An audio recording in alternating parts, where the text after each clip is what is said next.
magandang araw sa lahat. So nandito ulit tayo, mag-ukay-ukay na naman tayo guys at samahan nyo ako hanggang dulo. Minsan na nga lang tayo makapag-upload dahil sobrang busy ko sa trabaho kaya samahan nyo ako, let's go! At ito may nakikita ako isang Gucci, isang vintage bag, super cute at tama-tama lang din yung presyo dahil Gucci ito eh. At napakalinis pa, tiningnan ko nga to, tingnan nyo naman guys oh. So limitado ang galawan natin dito dahil nakalock, may tali guys. So tingnan na lang natin dito kung may damage ba. In fairness, napakalinis. Wala rin siyang gas-gas. Yay, yung styrofoam may butas pala kaya ito na iwan sa loob. Ay naku, nagkalat na ako dito guys.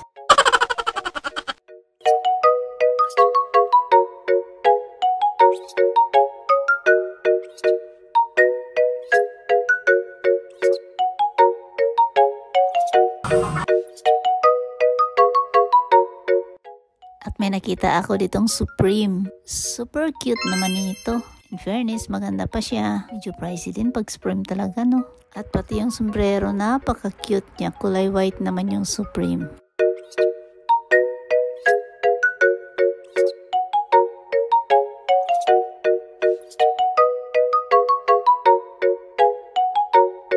So, ito na naman tayo. Free to touch naman to eh. So guys, mga LV naman to. Grabe, mura na siya guys. O, tingnan nyo naman, mga vintage bag talaga ito. So, ipapakita ko na lang kung good condition ba o hindi. Basta kayo na ang humusga.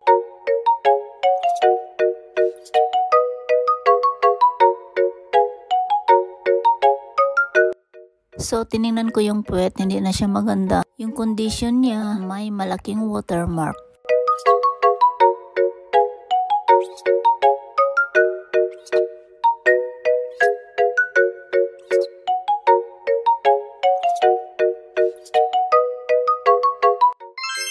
So, ito naman, isa rin siyang LV na namang minsan Q-hakin siya guys. At pwede na rin dahil malinis naman. At ito naman, isa siyang handbag. Tingnan nyo, malinis at kumikintab sa kamera ko. May kunting dumi lang talaga doon sa hawakan. Pero good condition pa siya.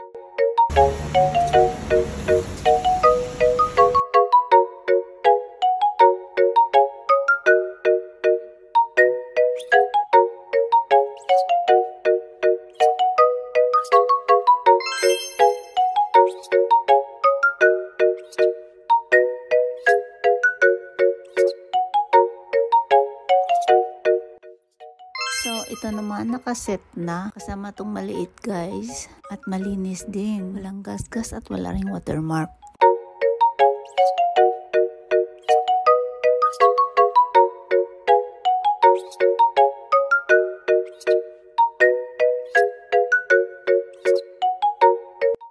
Ito naman nakakaloka. Solid ang gumagamit nito talaga. Hawakan, itim na itim. Yung puwet maganda rin guys. Gas-gas din ang body niya at wala ring watermark. Kumikintab pa nga eh. At ito naman isang handbag.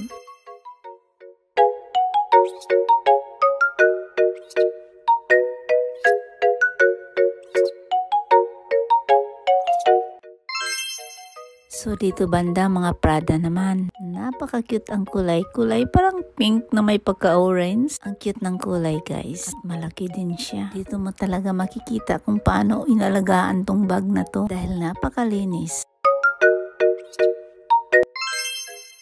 Ito rin na isang Gucci. Ito naman medyo malaki siya guys. Ay akala ko pang kilikili lang. Ay isa pala itong pang cross bag dahil may adjacent siya. Medyo may konti lang siyang itim pero pwede na rin, ang ganda pa rin niya.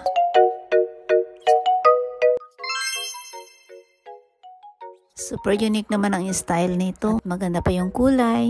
Medyo pricey dahil Gucci kasi. In fairness naman yung leather niya, walang gas-gas. So ito naman medyo malaki siya guys. Pero maganda rin ha.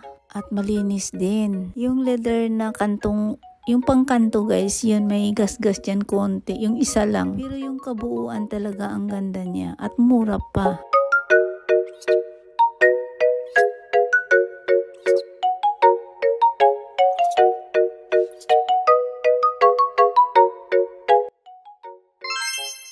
So dito naman banda mga sili na vintage. Itong nakita ko napaka super cute. Hindi naman siya kalakihan.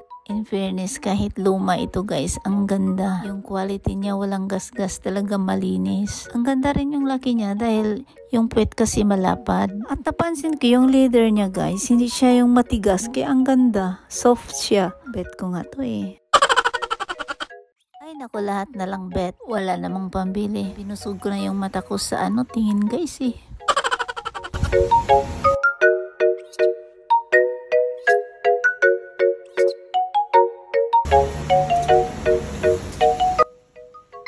So ito din, ang ganda. Ang linis din ng katawan ng bag na to, walang gasgas. Kumikintab sa camera ko. Tama lang din yung laki niya. Kasi lang yung hardware niya kulay gold, parang nag-fade siya guys. So konti lang naman. Anyways, dito banda puro silin. So ito naman isa siyang handbag. Talagang lumang-luma na to. Hira mo makita mga ganitong kulay na silin. Maganda naman yung condition niya. Imagine 10K lang mahigit at may silin ka na. Ito naman ay isang Michael Kors. Napakaganda niya. Yung kulay niya napakalamig sa mata. At mukhang hindi pa nagagamit talaga. Mukhang bagong-bago pa. At tuwis ang gamit niya. Pwede ito sa handbag at crossbag. Tingnan nyo guys, napakalinis. At cute din yung design. At malapad din yung puwet niya. Kaya bili na kayo. Guys, hindi pala ako nagbebenta. Nagbi-video lang ako. Marami kasing nagpi-PM sa akin. Naku!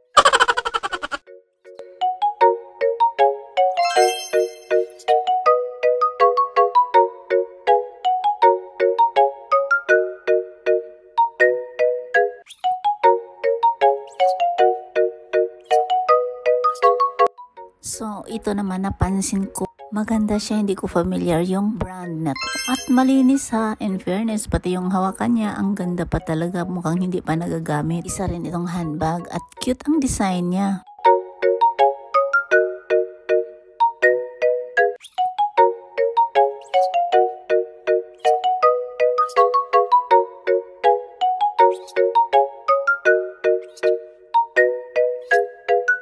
So, ito naman siya isang Alexander Wang. In fairness, kumikintab sa camera ko. Maganda pa yung quality niya, walang gasgas guys. At unique yung style niya oh. At two-ways naman siya, pwede siyang pang handbag at pang crossbag.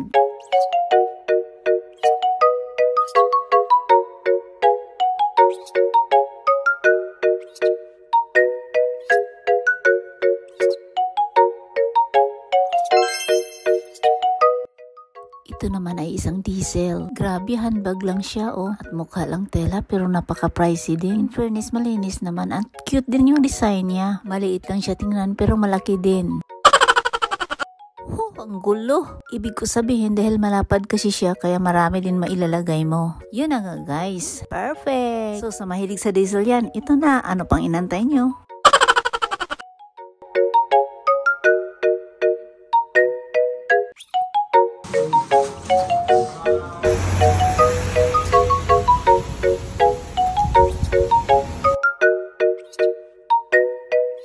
May nakita ako isa na namang Gucci. Napakaganda ang kulay, malamig sa mata. At malinis pa siya. Kahit yung mga kanto-kanto niya, walang gasgas at walang watermark. Solid na rin ito sa presyo ng ganito. Dahil Gucci naman oh, tingnan nyo naman yung hawakan, napakalinis din. In fairness ulit, kumikintab sa camera ko, ganyan kalinis guys.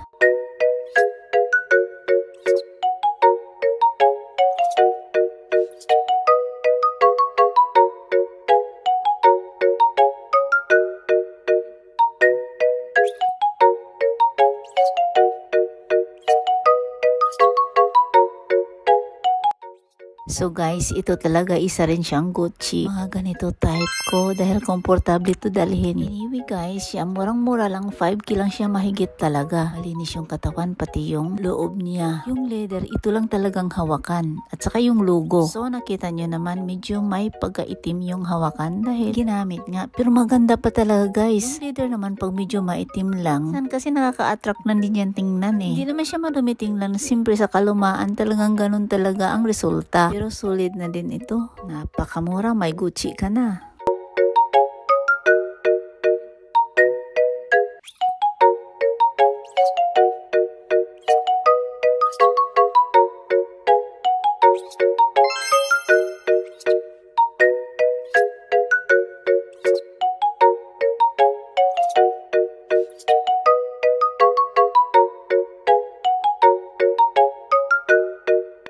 So guys, dito naman banda. Expected na natin pag nakalagay sa salamin, mamahalin talaga. So itong area na to puro halos Chanel. Bibidyohan ko lang ha.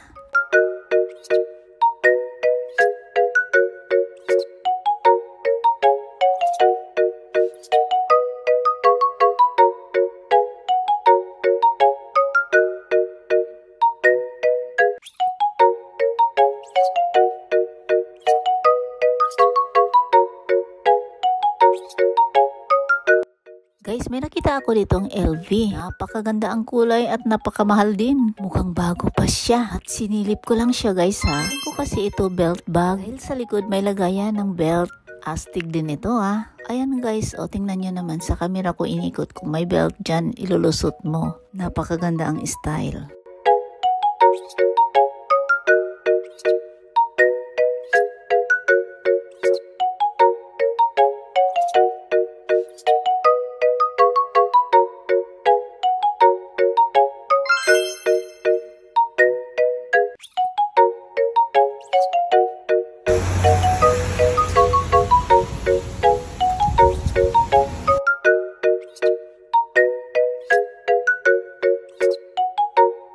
Ang dami ng mga Louis Vuitton ngayon. Mga recycle na talaga, ang dami. Dati, nung nag-uumpisa ako mag-vlog 3 years ago, hindi gaano karami. Pero ngayon nagsusulputan na yung mga ginagamit. Bakit kaya?